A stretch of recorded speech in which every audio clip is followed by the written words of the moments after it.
In the name of Allah, the most beneficent, the most merciful. I am Professor Ameer. I hope that you will be doing well. Let us learn phrasal verbs and prepositional verbs. Part 1, G. Meanings and use. Number 1 phrasal verb is call in. Meaning to summon, withdraw. Sentences. He called in the doctor for treatment. They called in their call for protest. Number 2.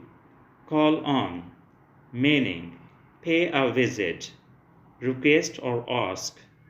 Correct somebody, summon up. Sentences. Why don't you call on the doctor at the hospital? They called on me to help them. We called on him when he was presenting incorrect figures. He called on all his strength to knock him down. Number 3. Call up. Meaning to retrieve from memory, to summon for service. Select to a sports team. Sentences. We can call up the information from the hard disk. He called up all the members of his party to support him.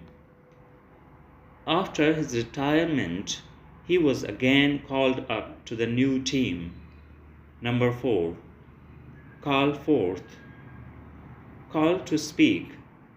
Evoke. Sentences. He was called forth for giving his opinion. Their old house called forth the memories of their childhood. Number 5. Call for. Meaning call by shouting out, request, demand. Sentences. He called for his friend, but he was too distant to hear him. They called for help from their friends. They protested and called for immediate solution of the matter. I think this video is useful to you. If you find this useful, like this video, subscribe my channel and press the bell icon for more videos like this. Thank you for watching. See you in the next video. Allah Hafiz.